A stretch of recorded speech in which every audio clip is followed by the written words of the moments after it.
আচ্ছা, তোমার এতক্ষণ লেট হলো কেন?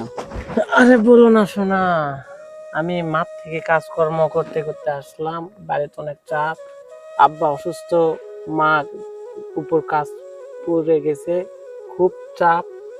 তারপরে আমি অনেক চেষ্টা করে তোমার সাথে দেখা করার জন্য আসলাম। তো কি খবর, তুমি কি করছো? বসে থেকে তোমার কথাই ভাবতেছি।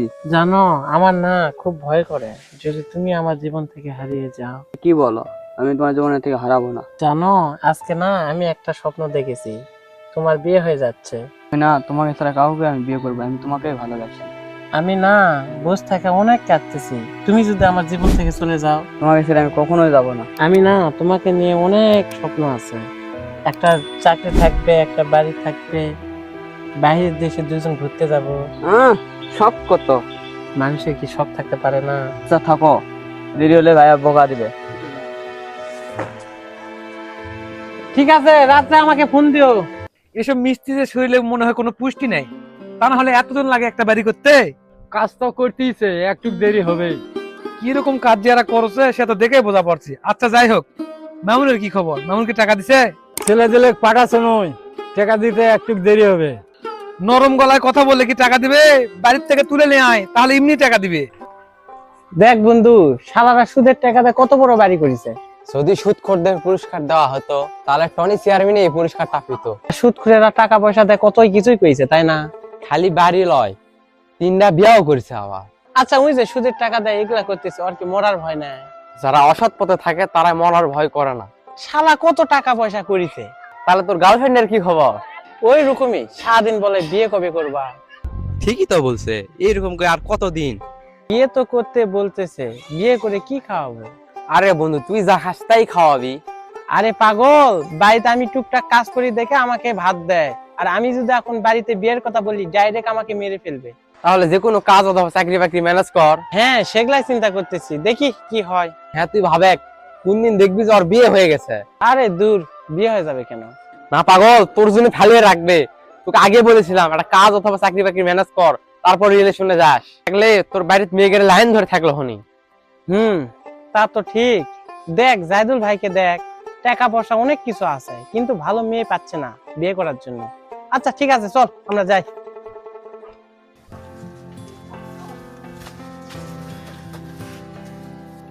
মেয়েটা কে রে? মেয়েটা খুব সুন্দর। আর ওই যে আমরা সুদের টাকা দিয়েছিল না, ওই মামুনের বোন। এই মেয়েকে আমার ভালো লাগছে, মেয়েকে আমি বিয়ে করবো। আর তোমার তো 3টা বউ আছে, ফির বিয়ে করা লাগবে। এত পেশাল পারিস না, বিয়ের ব্যবস্থা কর। চল, এই ছোট বাড়ি থাকতে আর ভালো লাগে না। কবে যে ওই বাড়িটা ক্লিয়ার হবে? আচ্ছা, আমাদের 5 মাসে ইনকাম কত রে? আমাদের 5 মাসের আয় 7 লাখ টাকা। আমাদের 5 মাসের আয় এত কম কে? আমাদের আরো আয় হতো, কিন্তু মানুষের কাছে টাকা পড়ে আছে, টাকা দিতে চায় না। বুঝতে পারছি, এই জন্য তো শেষা লোকদের টাকা দেওয়া যায় না। আসসালামু আলাইকুম। আজকে টাকা দেওয়ার লাস্ট ডেট ছিল, আমি টাকাটা আজকে দিতে পারলাম না ভাই আমার আরো কয়েকদিন সময় দেওয়া লাগবে ভাই। এই মামুনের তো কত টাকা পাওয়া যাবে রে? 50,000 টাকা। খাতার থেকে মামুনের নাও কাটা দে। মামুন, তোকে আর টাকা দেওয়া লাগবে না। টাকা দেওয়া কেন লাগবে না ভাই? কারণ তো অবশ্যই একটা আছে। তো ছোট বোনকে রাস্তায় আসতে দেখলাম, মাশাআল্লাহ সেই সুন্দর। তো ছোট বোনকে আমি বিয়ে করব। কি বলেন ভাই, আপনার না 3টা বউ আছে? 3টা বউ, বাড়িতে অনেক কাজ, এই জন্য রাখছি। আর তোর বোনকে বিয়ে করে ওকে আমি রাজরানীর মতো রাখবো। ভাই আপনি দিয়ে কেমনি বিয়ে দেই? আপনার বয়স হলো 40 বছর, আর আমার বোনের বয়স হচ্ছে কেবল 16। বিয়েটা দাও, জিতে যাবা। আমার বিষয় সম্পত্তি যা আছে তার অর্ধেক তোর বোনের নামে লিখে দেবো। ভাই আমি ভাবা চিন্তা দেখি, আমার বোনেরও তো একটা মতামত আছে, বোনের তো মতামত দিয়ে আমি আপনাকে জানাবো। বন্ধু কি কর্ম বন্ধু, এই টনি চেয়ারম্যান আজকে আমার বোনক বিয়ে করে বিয়ের প্রস্তাব দিছে। কর্ম কি বন্ধু তুমি কও তো? কি টনি চেয়ারম্যান বিয়ের প্রস্তাব দিছে মানে? আমি তো কিছু বুঝলাম না। টনি চেয়ারম্যানের বয়স বেশি, তোর বোনের বয়স কম, এটা কেমনে সম্ভব?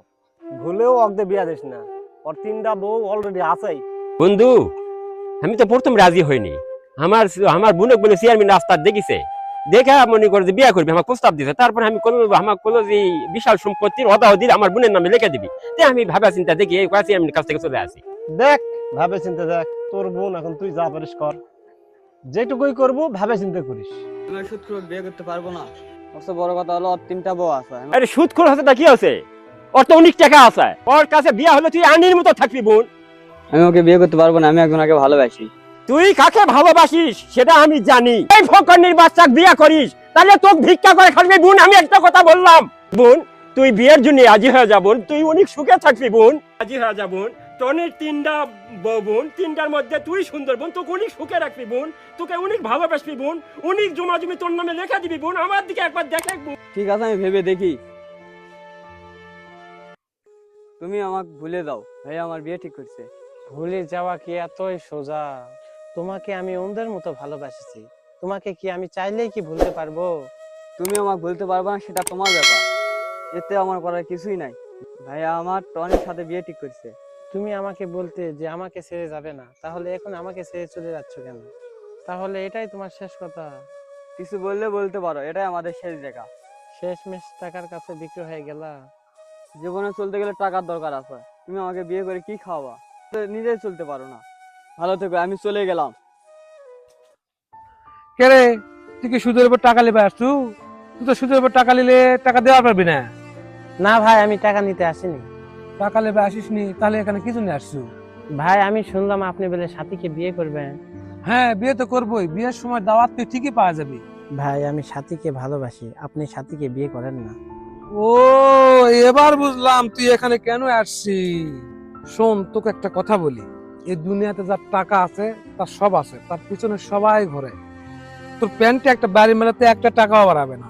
ওইসব বাদ দাও, কাজকর্ম করো, ভালো একটা বউ পাবা ভবিষ্যতে।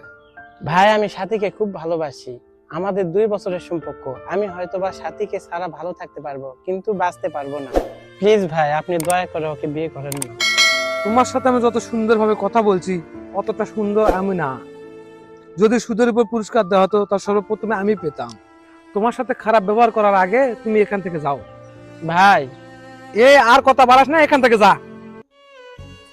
টাকার পিছনে পুরো দুনিয়া ঘোরে, সেখানে নারীর পিছনে ঘোরা বোকামি। টাকার পিছনে দৌড়াও, নারী তোমার পিছনে দৌড়াবে। যারা টাকা কামাবে না, তাদের শেষ পরিণতি এইরকমই হবে।